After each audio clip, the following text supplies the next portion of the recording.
तुम्हारी हिम्मत कैसे हुई मेरे मित्र मारुति को मारने की? हाँ, बचाओ! अरे भाई छोड़ो मुझे!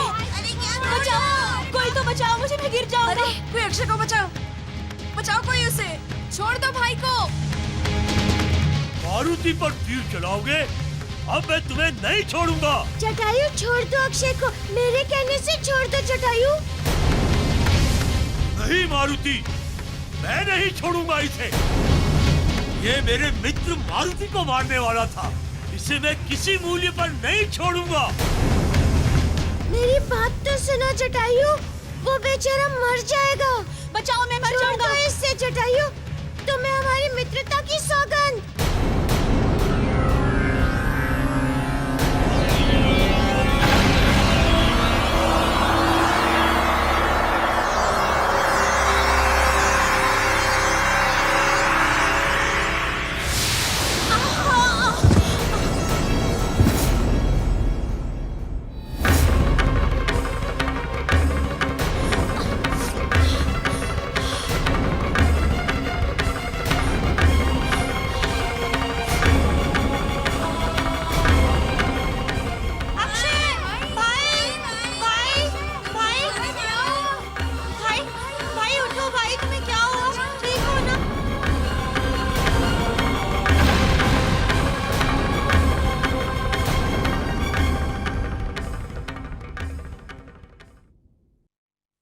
अक्षय, तुम यहाँ से चले जाओ। हाँ।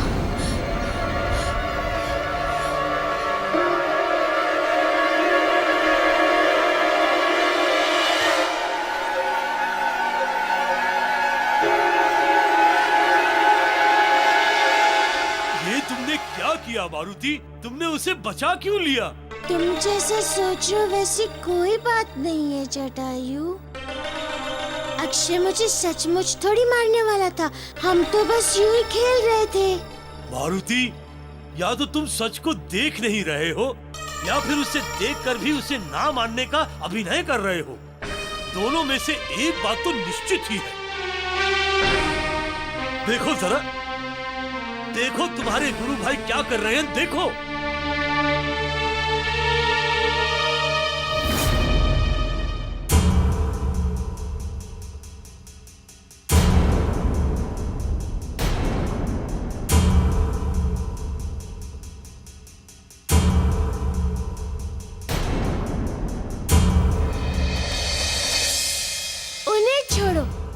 कहो जटायु, कैसे हो और यहाँ कैसे तुम? तुमसे मिलना था मारुति, मैं तुम्हारे घर गया था। कहाँ है मारुति? महाराज ने मारुति को तृणबिंदु के आश्रम में भेजा है। वो शिक्षा प्राप्ति के लिए ऋषि तृणबिंदु के आश्रम गया है। यहाँ के गुरुकुल क्यों? मारुति तो उच्च शिक्षा प्राप्त करने के लिए सूर्यलोक जाने वाले थे ना? फिर यहाँ तृणबिंदु के आश्रम क्यों? ये तो सूर्यदेव का ही सुझाव था। सूर्यलोक में उच्च शिक्षा आने से पूर्व आधारभूत शिक्षा के लिए मारुति को तृणबिंदु के आश्रम में जाना चाहिए था। अच्छा अच्छा, चलो अच्छा है। ज्ञान और शिक्षा जहाँ से भी मिले, झोली फैला फैला कर ले लेनी चाहिए। फिर वो स्रोत चाहे सूर्यलोक हो या हमारे यहाँ के किसी आचार्य का आश्रम।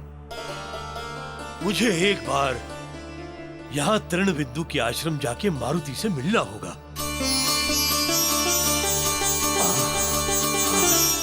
एक बार रुक जाओ जटायु।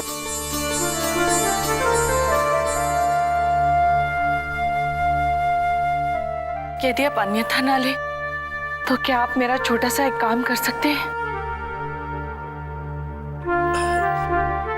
निसंकोच आज्ञा करें महारानी।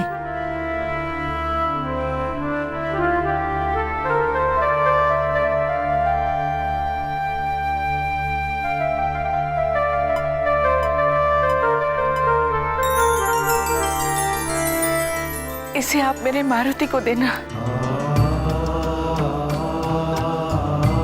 और उसे कहना कि भले ही वो मुझसे कोसों दूर है, किंतु उसकी माँ हर हर पल उसकी कमी का अनुभव करती है। और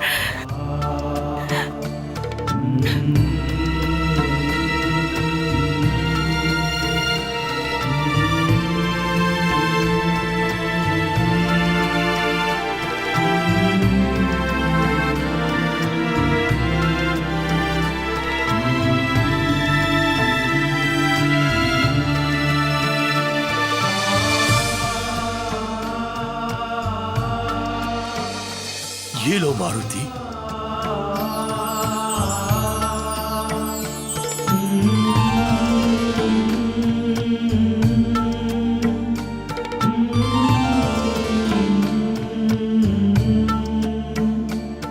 मेरी माँ का हार।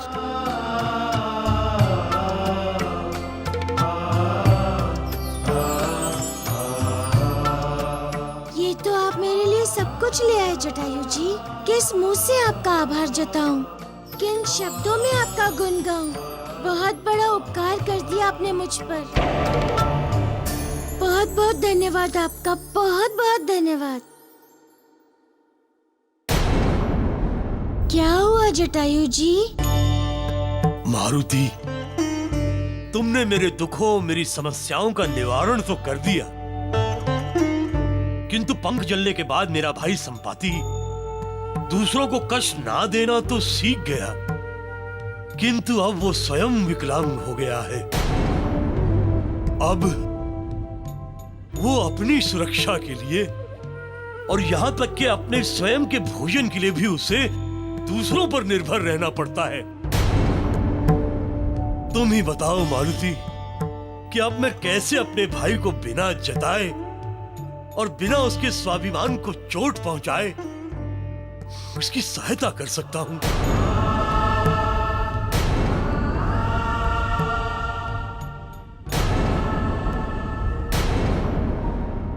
हनुमान,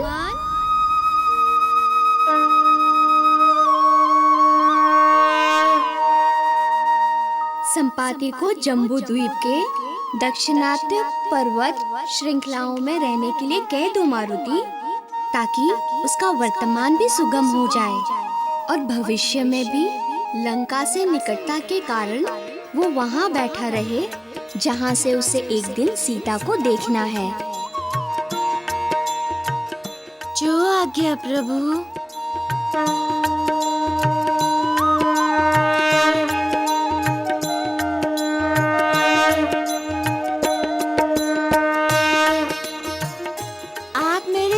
श्री महाराज केसरी के पास जाइए, वे संपाति के लिए कन्याकुमारी में रहने की उचित व्यवस्था करा देंगे।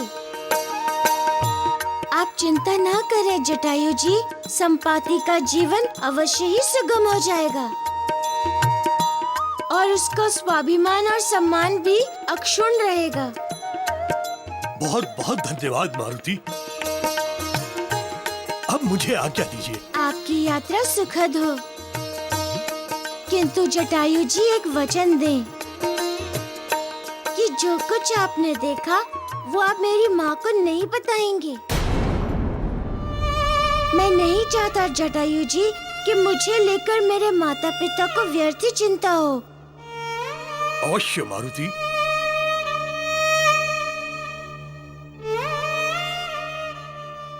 अच्छा, अब मुझे आज्ञा दीजिए।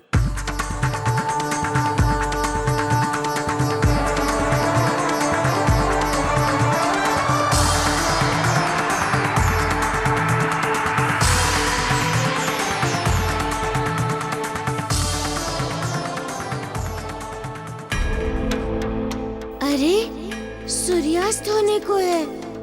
गुरुदेव ने सूर्यास्त से पहले आश्रम लौटने का आदेश दिया था। चलता हूँ। लगता है अक्षय मेरे लक्ष्मी फल ले गया।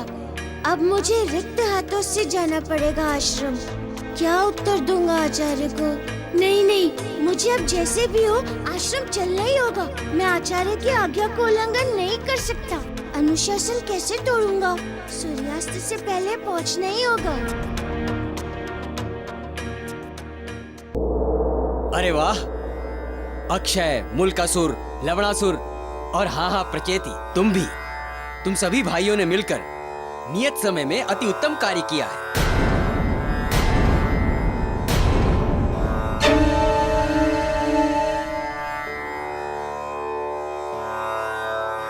वन बंधु और दामोदर की सहायता भी की। हाँ आचार्य श्री, मारुति और अक्षय दोनों हमारी सहायता नहीं करते तो हम जितने भी लक्ष्मी फल लाए हैं उसके आधे भी नहीं ला पाते।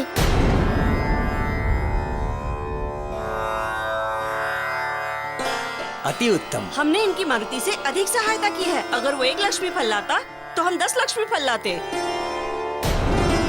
इसलिए मित्र सहायता का अधिक श्रेय हमें मिलना चाहिए ना?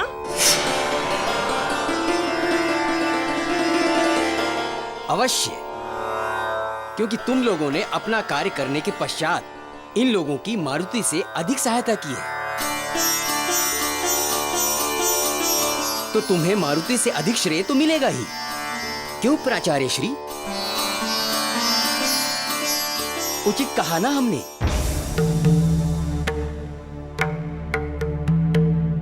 प्राचार्य श्री? हाँ, तुम दोनों मारुति के साथ रहते तो अच्छा रहता।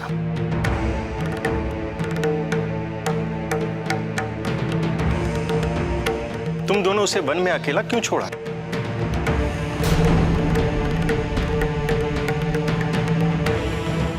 इतना समय बीत गया, मारुति अभी तक नहीं आया। इतना समय क्यों लग रहा है उसे?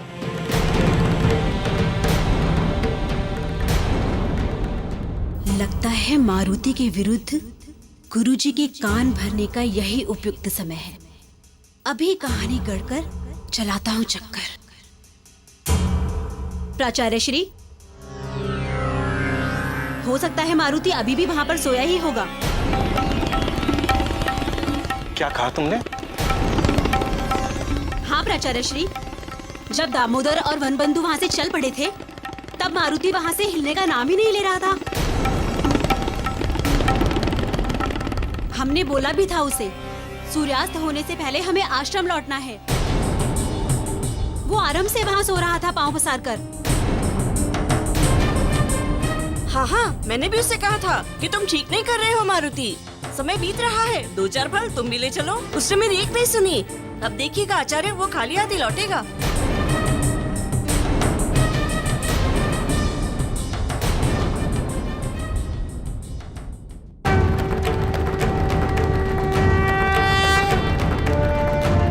वो देखो प्राचार्य श्री, आ गया मारुति।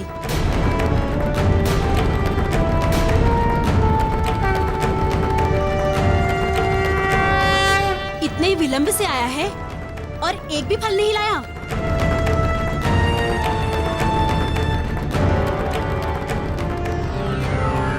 प्रणाम। आयुष्मान भव।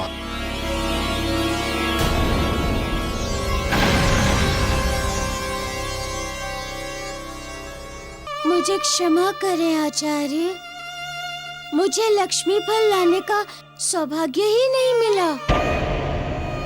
हाँ हाँ, दिन भर यदि वन में सोया जाए तो आश्रम हेतु फल इकट्ठा करने का समय कहाँ मिलेगा?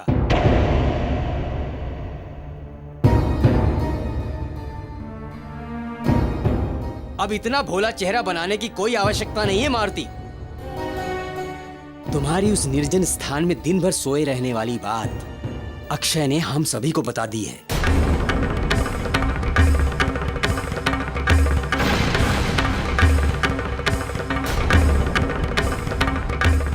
उसे क्या घूर रहे हो मारुति? क्या ये बात सत्य नहीं कि तुम विलंब से आए हो? और दूसरी बात, अगर अक्षय से तुम्हारी तुलना की जाए तो उसकी तुलना में तुम एक भी फल नहीं लेकर आए हो।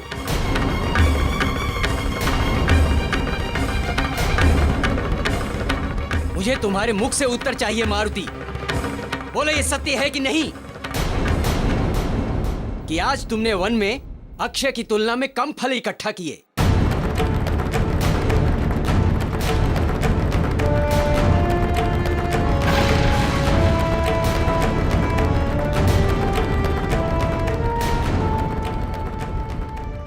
मारुति, मुझे तुमसे ये अपेक्षा नहीं थी। हम तुम्हें श्रेष्ठ विद्यार्थी समझ रहे थे। हमें नहीं लगता था कि तुम कोई भूल करोगे, किंतु तुमने हमें निराश किया है। एक विश्वसनीय कारण बता सकते हो? जो कार्य हमने तुम्हें दिया था उसे भली भांति तुमने क्यों नहीं किया?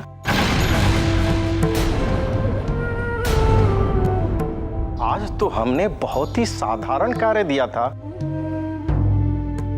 बोलो मारुति।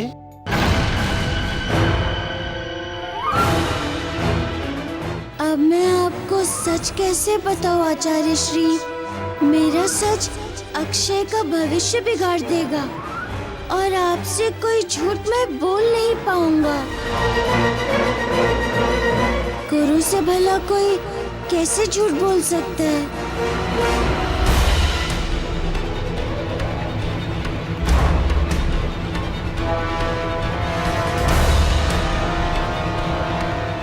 कारण तो आप जान ही चुके हैं प्राचार्य श्री।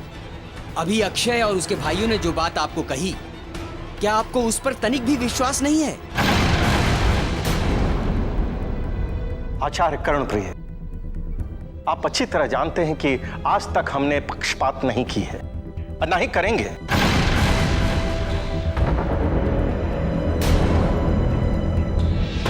किंतु अंतिम निर्णय लेने से पहले हमने सदा दोनों पक्षों की बात सुनी है, इसलिए मारुति को भी अवसर मिलना चाहिए।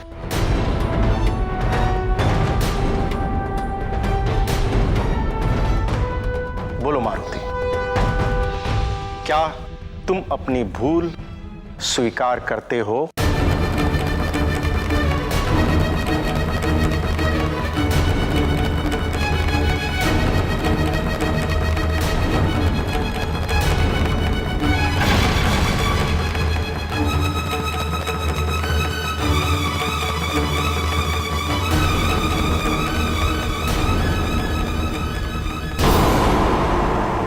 अंतिम निर्णय लेने से पहले हमने सदा दोनों पक्षों की बात सुनी है, इसलिए मारुति को भी अवसर मिलना चाहिए। बोलो मारुति, क्या तुम अपनी भूल स्वीकार करते हो? हाँ हाँ चलो, हम भी फल तोड़ते हैं ना तुम्हारे साथ।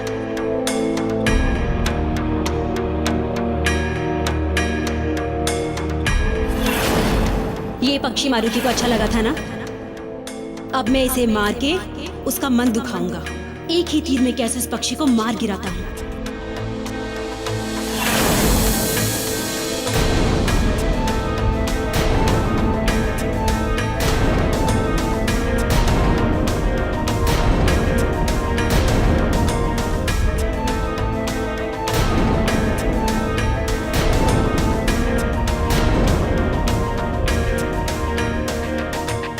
जी प्राचार्य श्री।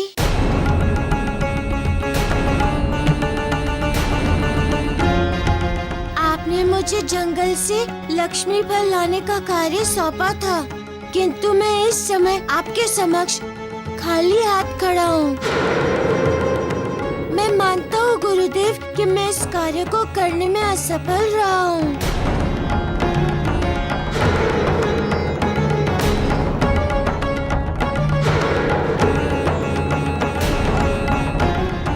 चूंकि मारुति ने अपनी भूल स्वीकार की है, इसलिए उचित समय आने पर यथोचित दंड दिया जाएगा।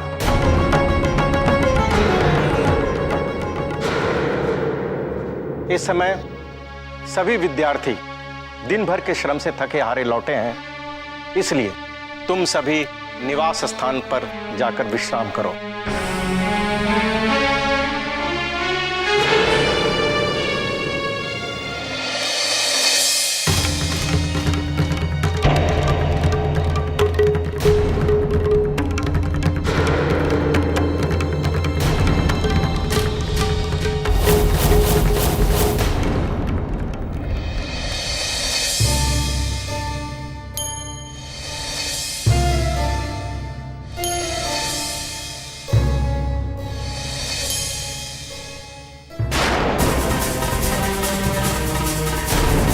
अक्षय एक बार अपने धनुष पर तीर रखकर प्रत्यंचा खींच लेता है तो यदि ऐसी बात है तो चला दो मुझ पे तीर। इस पक्षी को मारने से पहले तुम्हें मुझ पर तीर चलाना पड़ेगा अक्षय।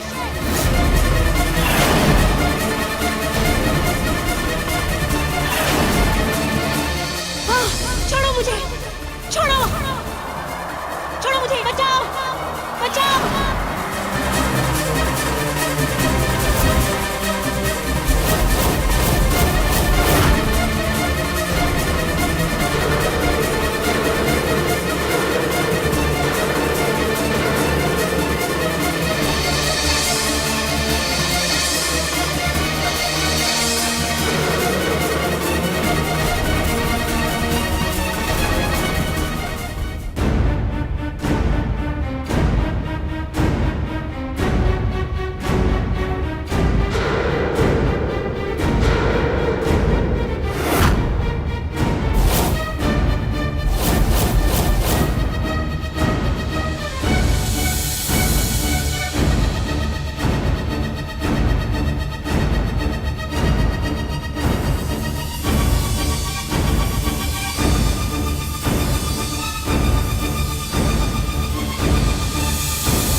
सहस्राक्षो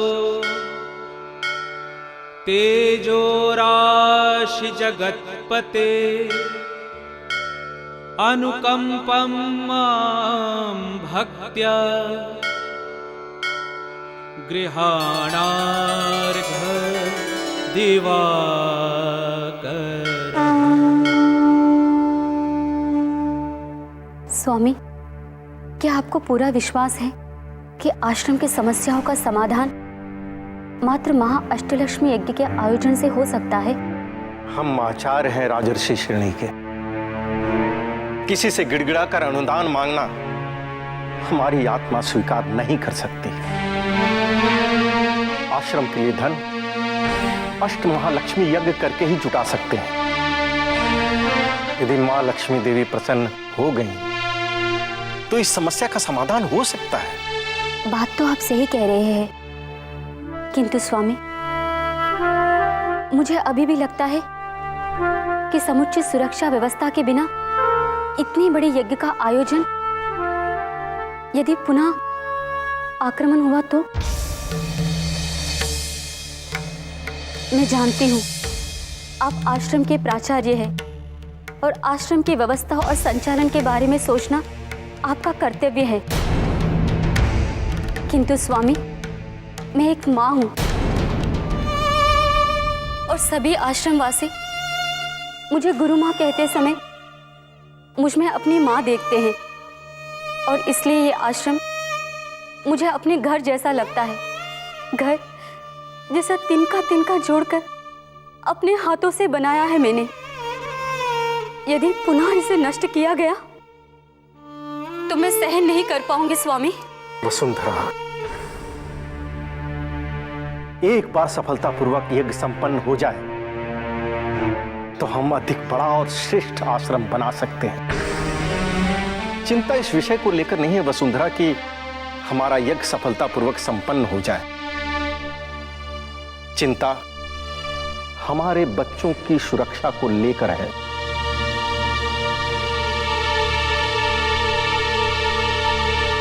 हम प्रतिदिन ईश्वर से यही प्रार्थना करते हैं कि हे ईश्वर, हमारे बच्चों का कोई अहित न हो।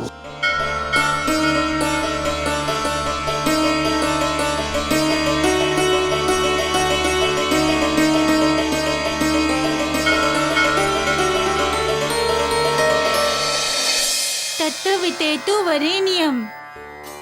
नहीं दामोदर, बोलो तत्सवितुर्वरेण्यम। तोड़ तोड़ के याद करो, सरलता से याद हो जाएगा और उच्चारण भी सही हो जाएगा। बोलो तत् तत् वितुर वितुल।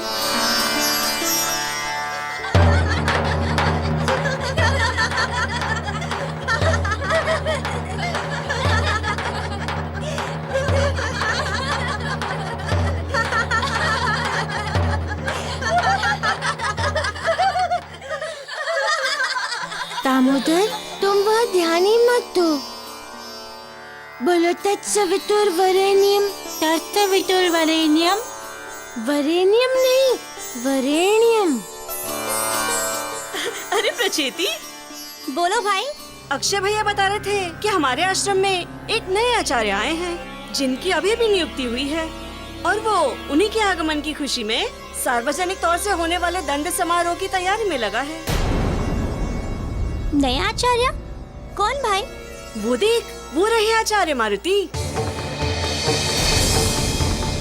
ओ, तो वो नया आचार्य।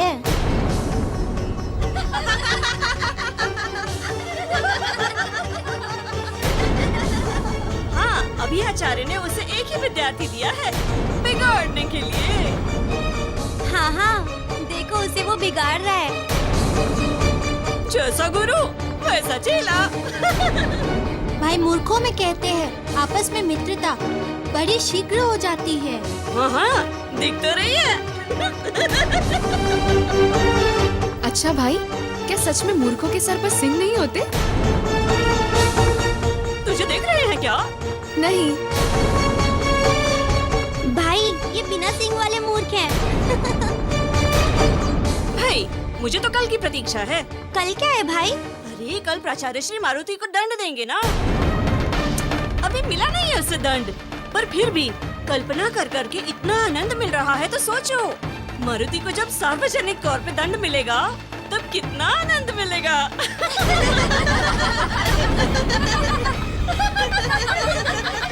हमारे आश्रम के कुछ विद्यार्थियों को तो इतना भी नहीं पता, अध्ययन कक्ष में चिल्ला चिल्ला कर नहीं बोलना चाहिए।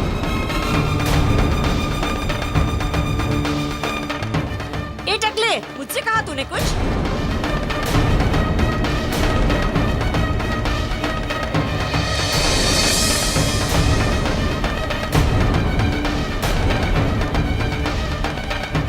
दामोदर, आज के लिए बहुत हुआ अध्ययन, चलो अपने कक्ष में चलते हैं।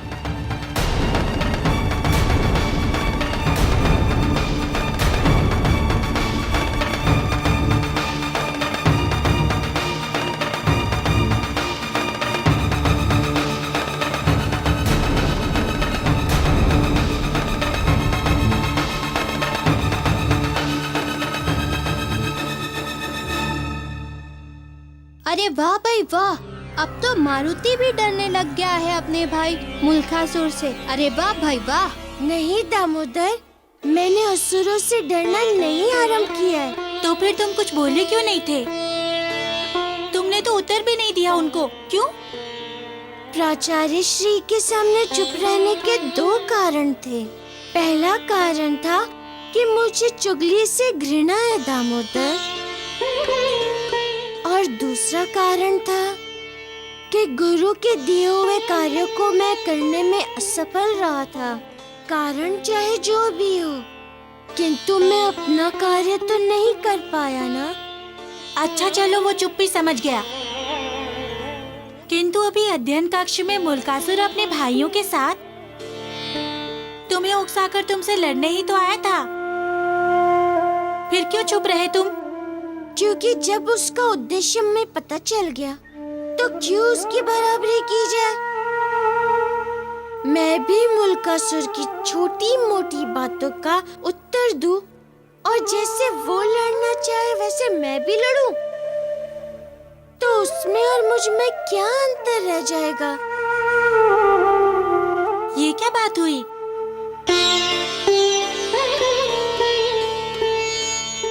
मेरी माँ कहा करती थी कि यदि कोई तुम्हारे आसपास के वातावरण को गंदा करे तो तुम चुप ही रहो और प्रयास करो वातावरण को अच्छा बनाने का।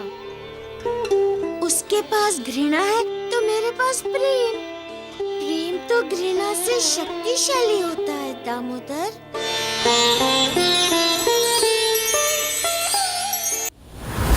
कल प्राचार्य श्री मारुति को दंड देने वाले हैं, नाना श्री, दंड।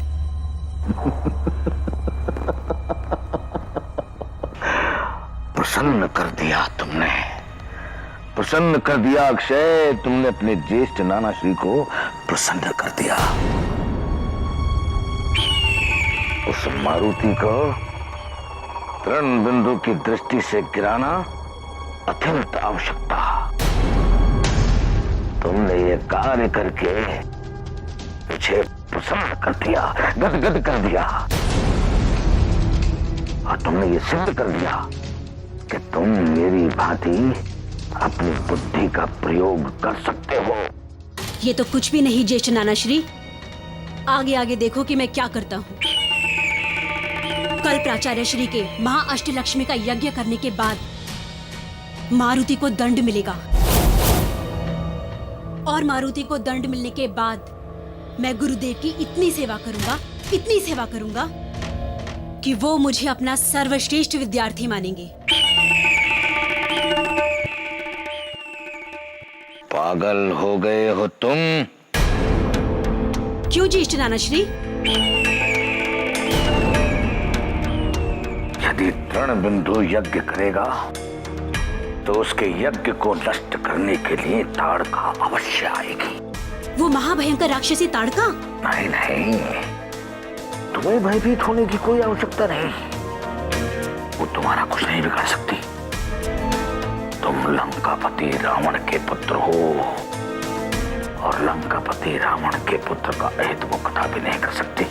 किंतु यज्ञ का विध्वंस करते करते कहीं वो फिर से तृण बिंदु के इस आश्रम को भी न जला दे।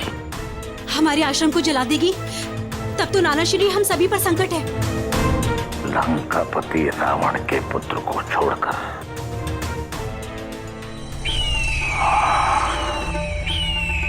अद्भुत वाह, अद्भुत! क्या अद्भुत विचार आया है इस खोपड़ी में। अद्भुत? हाँ अक्षय, अद्भुत। अपना कान इधर लाओ। अरे वाह ज्येष्ठ नाना श्री, क्या अद्भुत विचार है। ऐसा अद्भुत विचार तो बस आप ही सोच सकते हो। अब देखना मारुति, मैं क्या करता हूँ तेरे साथ।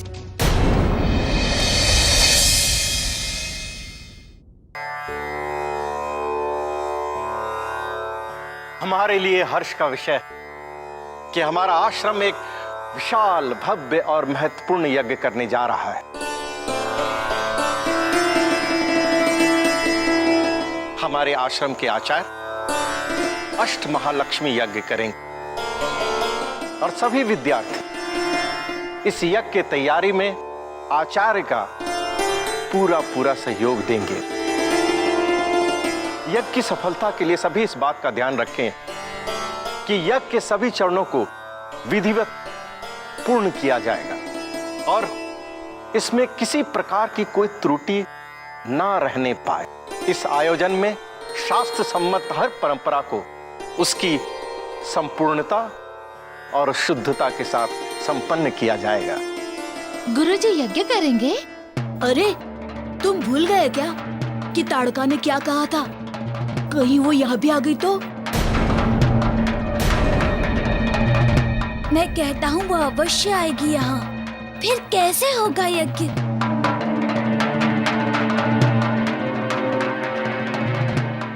हमें पूरा विश्वास है कि यदि हम सब ने सच्ची निष्ठा और आत्मा की शुद्धता के साथ ईश्वर को याद किया